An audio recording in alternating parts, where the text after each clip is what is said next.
What's up, guys? In the last video we went over variables and functions which create the base of programming in JavaScript.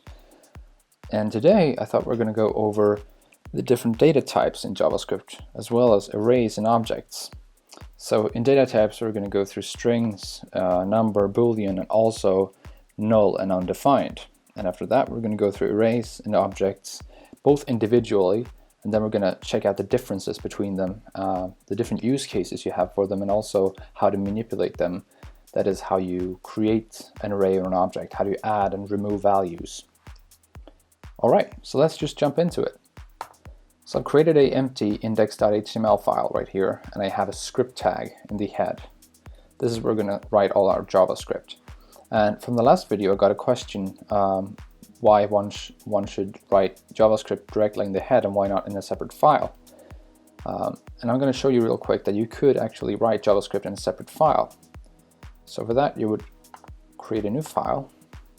Let's call this script, and that since it's a JavaScript file it would be the extension of JS. So this is a JavaScript file. And then for this to parse in the HTML file you would use a script tag just like this, but you would instead set a source. So you refer to a JavaScript file.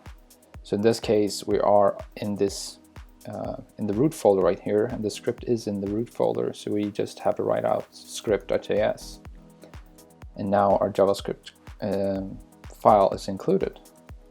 So we could run a console log.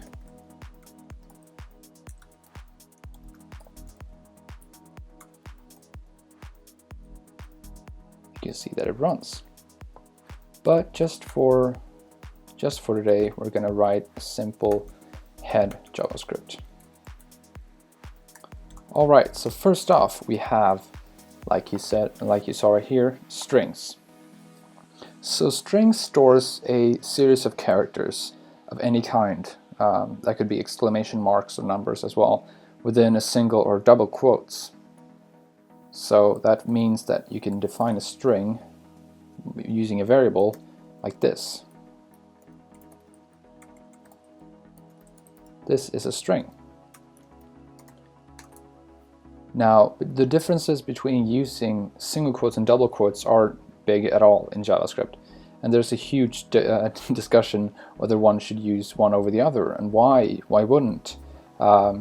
And you basically need to define your own standard for that. But in HTML, the standard is to use double quotes when you define attributes, like you see here. So if you want to write out a div with a class, you can see when you auto-complete it, you can see that it fills out with double quotes. So if I wanted to add an HTML element using a string in JavaScript, you would have to use single quotes. Otherwise, if you were to use double quotes around it like this, you can see that the hello is excluded from the string. That's because JavaScript thinks that the string ends here, and that this is a separate string. And you can from the last episode we talked about concatenation. You can always concatenate this onto the string, and this would be a variable in this case.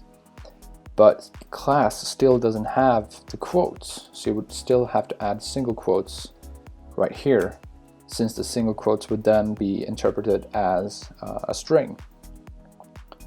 But the simplest way is to use single quotes, but that bases it in you using double quotes when you define attributes. But either way, you can use your own standard, but base it on the project and make sure that you're consistent with the uses of single contra double quotes.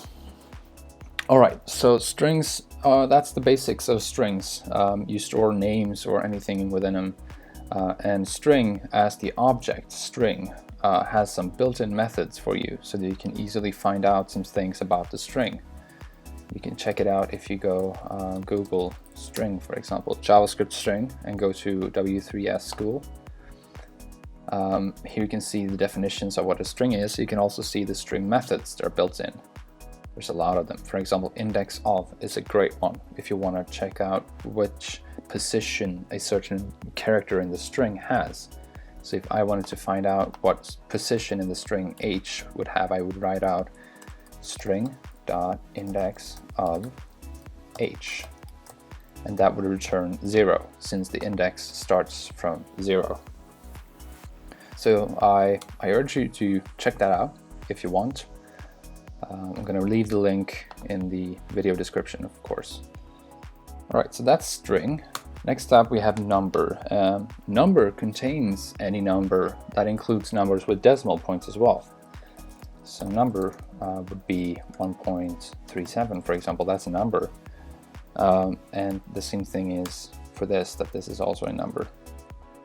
You can also define a number using an exponent notation, and you would do this by like this. So this equals 512 with 9 zeros afterwards, basically.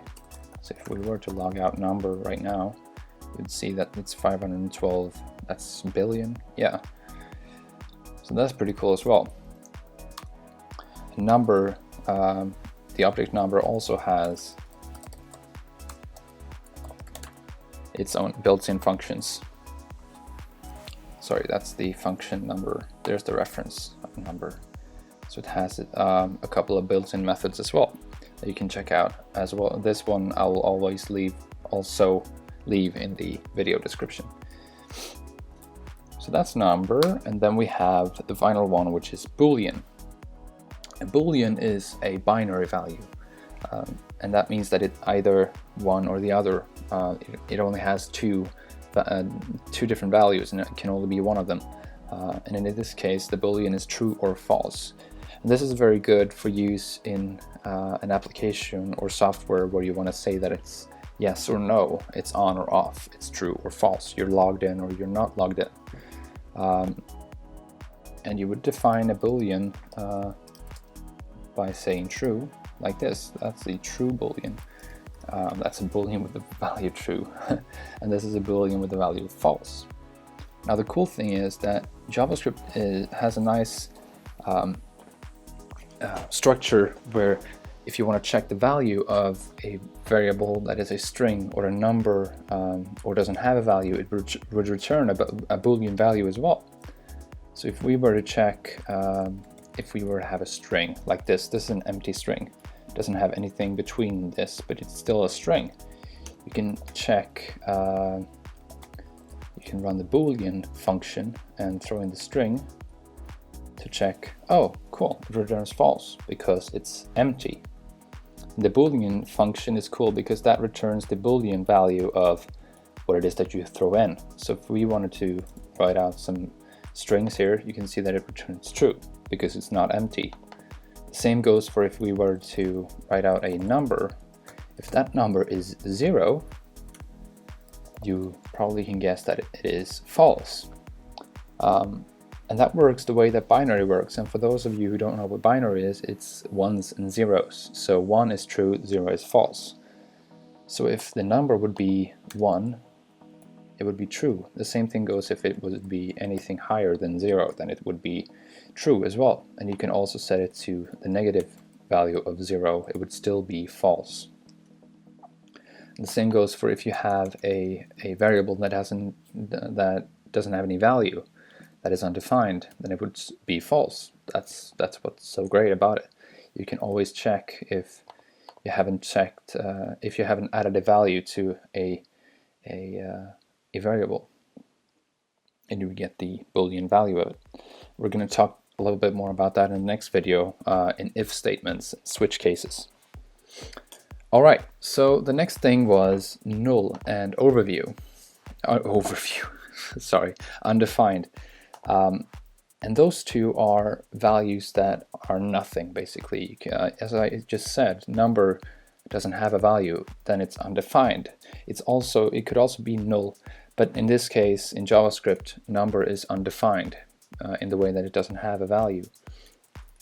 So if we were to log out number right now, we can say that it's undefined. And effectively, null and undefined are the same. They define that it's nothing. But null is the type of object, whereas undefined is the type of undefined. It could be a little bit confusing, and I would suggest that if you are interested or want more clarity on it, you can Google the differences. There's a lot of good articles about it and whether you should use one over the other. And The weird thing is that if you were to check if null is the same thing as undefined, this is comparison, and we're going to go over that as well in the next video. This basically asks if null is the exact same as undefined. It's going to say false, but they are both nothing. But if you were to compare them as they are the same thing but not exactly the same, it would be true. That's a bit confusing. But my philosophy that I follow is that I use undefined for everything, and that's because, like you learned before, if you don't give a value to a variable, it's undefined. The same thing goes for if you have a function that has a parameter of hey, for example, and if I were to run test like this and log hey, you can see that it's undefined. The same thing here. So otherwise, if we were to combine null and undefined, that would be kind of difficult, because then you would have to check if hey is undefined or if it's null, or either both. It's both undefined and null, then do something. So that's why I use undefined most of the time, or if not every time.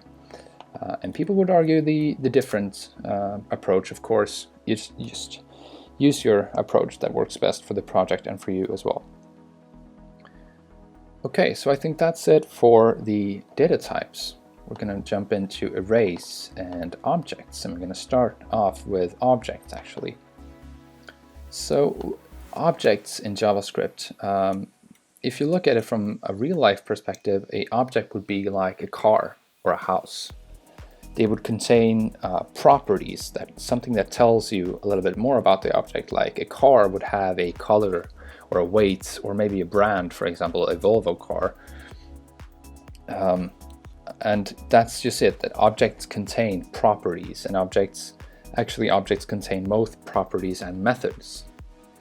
And properties in objects are name-value pairs. What that means is that if we create an object, you first off define an object by wrapping it within curly brackets, like you do in functions, like this. And then you have name-value pair. And for some experienced programmers, they probably know what this is, but name-value pair means that you have first a name. For example, you have brand, that's the brand for a car, and then what that equals. And in an object property, when you want to say that a name equals a value, you use a semicolon like this.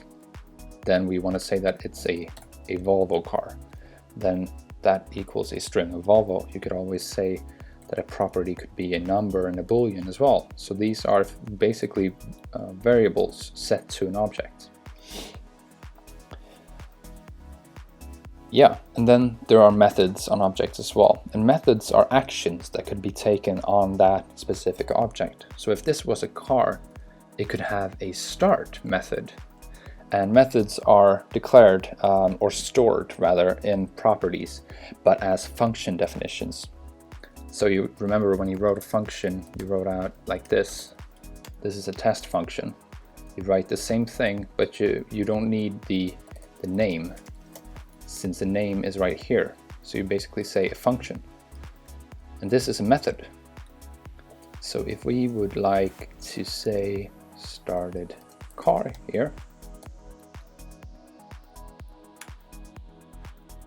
now we can talk about how you can access them later, but yeah, so this is the method part of an object that is defined in a property, and this is a basic property with a string value. Okay, good so far? If anything is unclear, please do, I urge you to comment on in the comment section or tweet me at any time. I'm always interested in talking about these about programming. All right, so if you want to access properties or methods of an object, you refer to it just like a variable, because you can see that this object is actually the value of object is an object. You can say, let's say, car instead. That's better. So this car is an object that has a property of brand that says Volvo. Then it has a property start that is a method that runs something. So in the car, where you want to access the brand, you use a period or a dot. Car.brand, for example, that accesses the brand property and returns the value of the property. Okay, so if we wanted to log this using console log, you can do so. You can see that it returns Volvo. Pretty cool. And if we wanted to access the start, you could access them in two ways, but they are not the same, they don't return the same thing. So if we wanted to access start, you could think that you would do like this and that would run the function. But actually that returns the definition or the value of start, which is the function that does something. So like you did before, if you wanted to run a function, you know that you use semicolons, like this. And that's going to say start the car. And since this doesn't return anything, it's going to say undefined as well. Okay, so that's the base of objects basically. All right, so let's jump into arrays.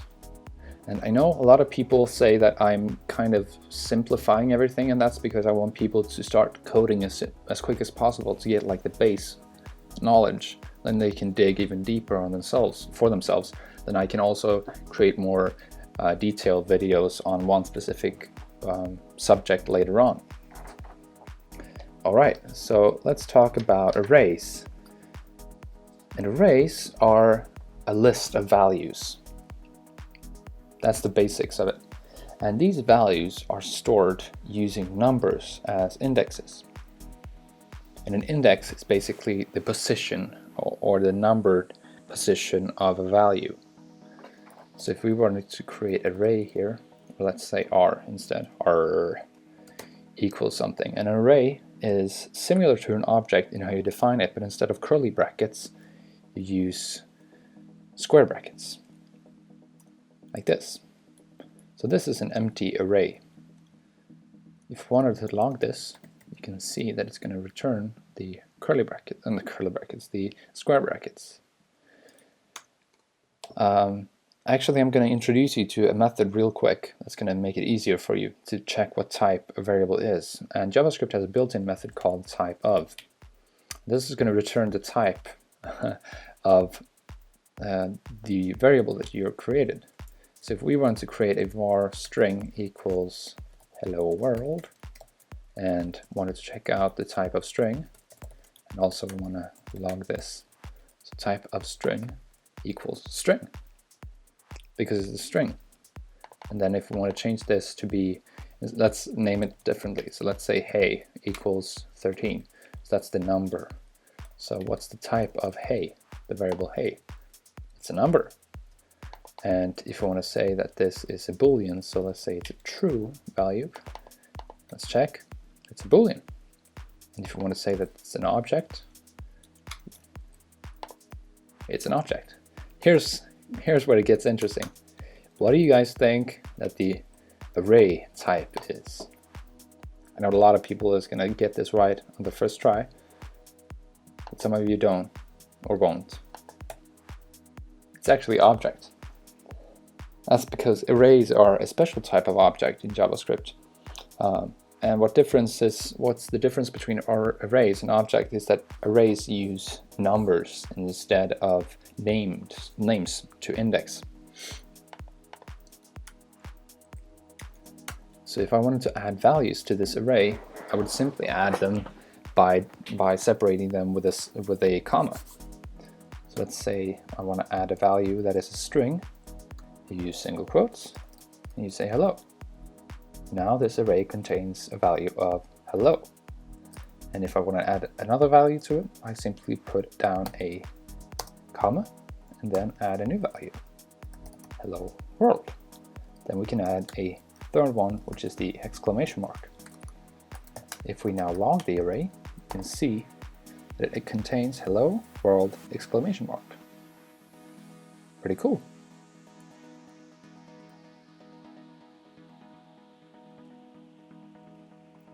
And how do you access these values? Because before, in objects, like we talked about, you could access an object's value by grabbing with a dot. So if you had an object with a property of name, you would write like this.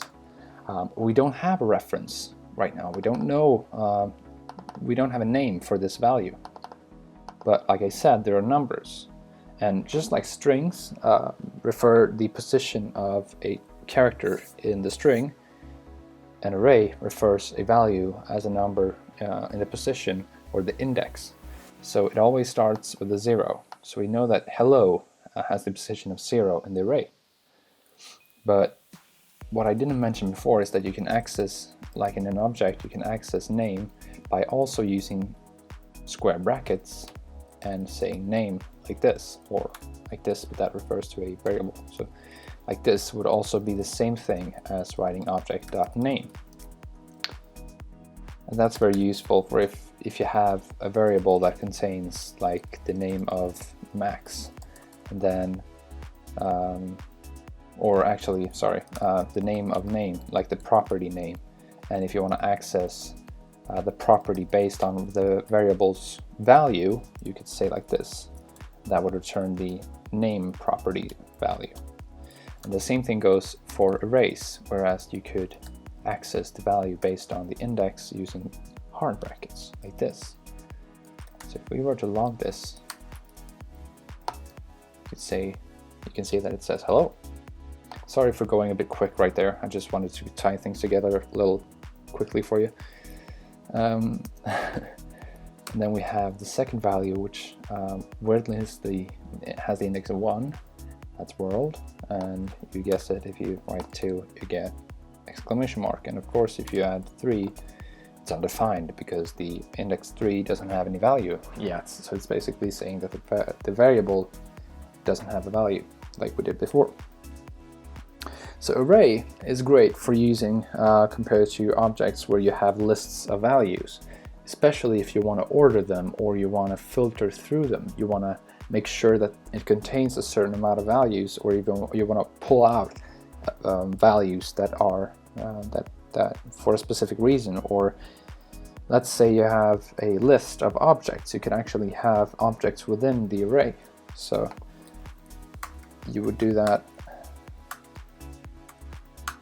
like this. So this is an array.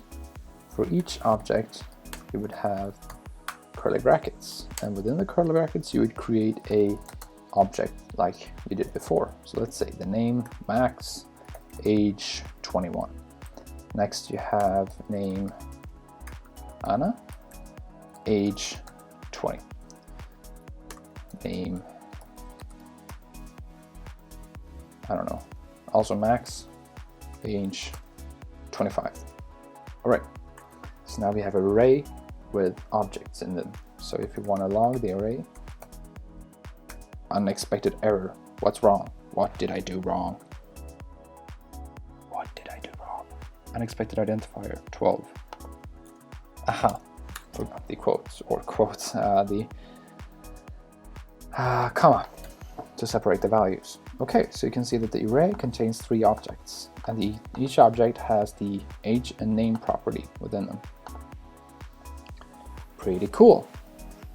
So I talked just now, I mentioned that array has a lot of built-in functions. So if we were to Google JavaScript array methods, you can see that the array reference from W3 Schools, 3S Schools or 3 Schools, has a crap ton of array methods built in. And of course I'm going to include this in the video description. We're going to grab just one of them real quick to show off. You can see that there's a filter right here. It creates a new array with every element in an array that passes a test. What they mean by that is that I could use the array variable that refers to an array object. Say I want to run a filter method. And a filter method is basically going through every single item and doing a test on them. And the test is what we define it to be. And then it runs, the filter takes a callback function. And you remember what we talked about in the last video with callback functions? You define it as a unnamed function and you get some sort of value in it. So if we check out the filter method, you can see that it gets a callback function, a value of it, an index, and the array. So if we were to say value, index, or I, let's say I, an array, then we can console log within the function every value. I'm going to show you a nice trick with console log as well in just a second. Yeah. So here you see this is the value. This is the index, which is 0 for the first one, 1 for the second, 2 for the third, and then you have the array again, which array that you're working with. And of course, you don't have to use every single parameter, only the ones that you want to use, like this. And what I wanted to show with console log is that you don't have to rewrite console log every time if you want to console log several values. You can simply, like an array, separate them with a comma, like this. This is going to console log them in the same row, but just a little bit separated, which is very good for using when you want to compare two values to see if they are the same. But we are only interested in the value, or this time, let's say this is a person because they have a name and an age. So let's, just for the sake of it, log the person. You can see that it has a name and an age. And what it says with filter is that it will, filter method creates an array filled with all array elements that pass a test provided as a function. And we have a function right here. And the test would be returning based on a test. And a test would be comparing something. So in this case, we might want to return, use the return key or method or whatever. And the person is what we want to reference to. And in this case, we might want to return every person that has the age of 20. So person.age, like we talked about before, references to the object value or object property. And we want to say return person if person.age is equal to, this is the exactly equals to 20. Okay? So we can console log the whole thing, or we could say var people equals this, because this returns a new array. So every person that has the age of 20 will be thrown into a new array called people.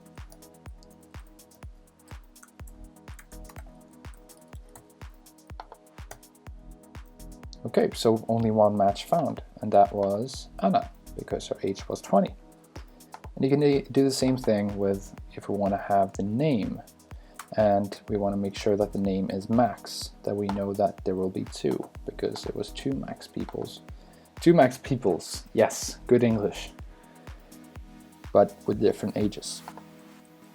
Alright, so that's arrays. And arrays are great for single values or of objects. If you want a list of users, you would use an array that contains objects, and each object references to a user. That's the use cases or the differences between an array and an object. And how you manipulate them, of course. If we want to have an object here, let's say person. This person has the name of Max, age 21, height 198, this is centimeters. Yeah, let's say that. Okay, so we want to log our person to make sure that everything's working. Max, age 21, height 198. Cool. And we want to add a property to Max. Let's say that he has, I don't know, position for a job, for example. Then we want to say that person, in this case Max, has position equals something. Let's say in this case it's a web developer. You can now see that he has a position also, position property, like that. but you could also do that as well. Okay, but like we talked about before, that properties could include functions the same way that they are a variable. These are basically variables in the same way that this is a variable. Pronunciations. They would logically be able to contain other objects, and that's very true. So let's say that I have a job, and where do I have a job? Let's say I have an employer. I work for Volvo, and my position is web developer. Let's log out person. You can see that we have a job object. And in this job object, you have employer Volvo and position web developer. So this is great for using when you want to create users or people or things that have different properties that also include job objects that have properties. That's why objects are so great for this. The problem is that you can't really filter through objects the same way that you can filter through arrays. You can see that filter and mapping and shift and slice they are great for using to manipulate or pull out data or adding data to the array, but objects don't really have the same methods built in.